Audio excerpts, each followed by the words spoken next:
We've swung so far that we are obsessed with organizing our thoughts and creating databases and even having AI organize our thoughts to be productive, to be efficient. And if you do this every day, if you take one idea, one spark, and you just think about it and you have an idea session every day, imagine what that could do to your thinking. Here's a question nobody asks. What happens before the note? Right? Like you read something, a sentence that stops you, maybe it's a quote, maybe it's an idea that just landed weird and you don't know why yet. And something in you wants to do something with it. So you open Obsidian or Notion or Apple Notes, you open up a new note and you just stare at a blank page, right? And nothing comes. It's not because you're not a deep thinker. It's because you skipped a step. It's like putting an empty pan in the oven and expecting a cake, right? The oven works fine. The oven isn't the problem. Obsidian is not the problem, right? You just never mixed the ingredients. I feel like every notes app is built around one assumption, that you already know what you have. You open a note and you name it, you tag it, you file it somewhere, you put it in a folder, you ask AI to file it for you, right? But what if you don't know what you have yet? What if the idea is still a little murky and you don't know what it is? What if it needs to breathe a little bit before it becomes anything official? Note-taking apps are built for that moment. They're built for the after. Folders are for after. Tags are for after, right? I can't categorize something if I don't have a name for it, if I don't know what it is. So even the blank page feels like it's waiting for something finished. Like I need to put something finished in there. And that gap, the space before the system, that's what I kept falling into. And that's what I built Ember to fill. There's this image that I keep coming back to. It's, of Nicholas Luhmann, the genius who created the Zettelkasten method, right? He's at his desk and he's just come across this sentence, this line in a book, right? And it's captured his attention. But he's not necessarily immediately grabbing for the slip box and wondering, where do I put this? He's staring at the note card and he's looking at it intently and he's thinking about, what other angles am I looking at? Asking it questions and kind of letting it talk back. And then he may have a moment of, oh my gosh, this reminds me of. He goes to a slip box and he flips through it and he's like, yes, this is the card. And he pulls out this other card and he's looking at both cards side by side. That moment, that's Ember, right? It's almost like a digital Zettelkasten moment. The note comes later, but first you need a place just to think about the idea before you save it. Before you put it away and you never see it again. Maybe let's put it in a place where you can think about it. And maybe you're not going to think about it right now, but Ember will resurface that automatically for you at some point. Someone asked me recently, why not just put Ember inside of Obsidian, maybe as like a plugin? And that's a fair question, and I actually get it, and I've thought about that. On the surface, it sounds convenient. Like, let's just go ahead and put this into a notes app. But that's like asking, why don't you mix your cake batter inside the oven? And the oven is great. Use the oven, but it's doing a completely different job, in my opinion, here. In Obsidian, you open a note. In Ember, you open a session. In Ember, you start a session. Everything in Ember is geared towards starting a thinking session. And that's with either this random serendipitous, this random spark that you get. You can shuffle it to another spark if you're not feeling that. Or you can just go into a completely random thought that you have that's not necessarily in your sparks library. Because this right here is being pulled from the library. So the more that you add, the more powerful it gets. The whole goal is to reflect on something, right? That's why there's a huge button here that says reflect on this. Both of these paths take you to a space where you can start to think. That's why even the placeholder text right here is add a thought. And you can add as many thoughts as you'd like. This is a thinking space. A thinking session has posture. It has a beginning. It becomes a ritual. I'm going to enter a space and I'm going to have a thinking session, a jam session with my ideas. There's not a capture. There's not a way to organize it. You're not tagging anything. You're just simply thinking deeply about one idea. Not 5,000. One idea. The only job AI has in Ember is to look at the session and look at what you're saying and look at what other related sparks are in here and begin to surface sparks that you've added. So it's not going to add anything else except it's going to surface a quote that once resonated with you.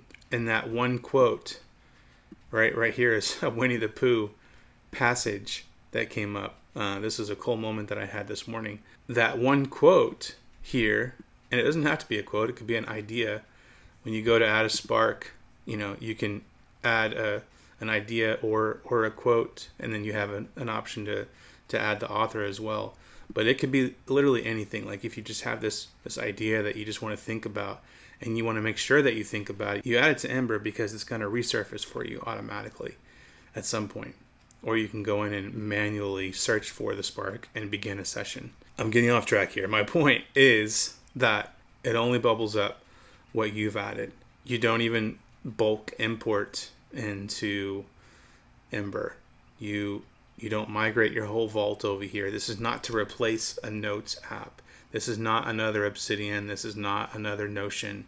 This is a companion for thinking that allows you to kind of just have a scratch pad of a way to just jot down your ideas and have these sparks show up for you to stoke your thinking so that you continue to think about this idea through different angles and through different lenses. And then you can take this whole thing and hit this copy entire session. You can put that into your notes and it copies everything here. You can put it into ChatGPT or Claude and have it clean it up, right, into the one cohesive note using just your words or whatever. In this example here, I literally had an observation. This is one of my favorite things, is I was on a walk and I had an observation. And you can see here, I'm like kind of narrating exactly what's happening. I'm walking the trail that I normally walk, but yesterday it rained quite a bit, and it's muddy. And I'm noticing as I continue to walk, my shoes are collecting the mud, and the mud that is on my shoes is collecting more mud, and it just keeps growing, and I can tell the difference. It's heavier when I walk. It's just me writing down an observation, and that's with this something else is brewing right here. When you click that, it opens up a brand new session, a thinking session, and you just right here it says what's on your mind. That was on my mind. This title is now Mud on My Shoes. But listen, when I hit the related spark here, it came up with something from Winnie the Pooh that was in my sparks. I've added this to my sparks list, but it was interesting. Right, Christopher Robin was putting on his big boots, and when he saw the big boots, Pooh knew that there was an adventure that was going to happen, and he brushed off the honey off of his nose and with the back of his paw and spruced himself up so as to look ready for anything. And I had this thought as I was considering the related spark and my idea. I had this thought of I have to wipe off yesterday's mud from yesterday's adventure so that I can walk further for today's adventure. Right? This idea of the boots and adventure. Ember AI is looking at this and showing me this quote, which now has turned into another thought. And so I hit related spark again, and it came up with music washes the dust of everyday life from the soul. Berthold Auerbach, I'm probably butchering that. The mud in my shoes was weighing me down. It was causing me to move slower. I physically noticed the heaviness of each step. It doesn't make the adventure as fun, but when you can kind of step lightly, when it feels like it's a joy, not a burden, it makes a difference. The music washes the dust off of everyday life from the soul, and there are things in our life that wipe off the mud from our shoes and the dust from our soul. They help us feel again, to help us feel light, to help us go further on the adventure and be ready for tomorrow's adventure. I hope you're seeing here, like, this is what Ember is for, is to unlock different ideas. We have a quote from Winnie the Pooh. We have a quote on music and how it washes the dust off of everyday life. And the more that you add to Ember, the more sparks that you add, the more powerful it gets, the more it can take and pull into, and the more surprising connections and the more surprising thoughts that you'll have. It's just so cool. Most tools, they are built to help you organize what you already think.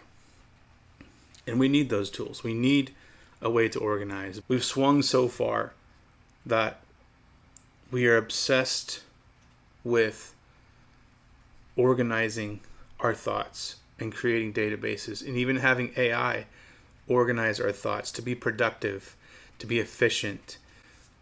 But I think Ember is built for the moment before that. It's built for the slower processing and thinking and developing ideas. And if you do this every day, if you take one idea, one spark, and you just think about it, and you have an idea session every day, imagine what that could do to your thinking. What ideas and breakthroughs could come through by simply just following a trail of one spark a day. Nicholas Luhmann needed his desk before he needed his slip box. He needed a space to think, right? You need a mixing bowl before you need an oven. You need a session before you need a note. Ember is the space before the system. If anything that I said resonates with you, if you've ever stared at a blank note, if you've ever gone down the path of building a Notion database and relational databases, but you've not actually thought about ideas, I invite you to try Ember. The link is in the description if you want to check it out. If you've gotten this far and you've been nerding out with me, thank you so much. I hope to see you on the next video.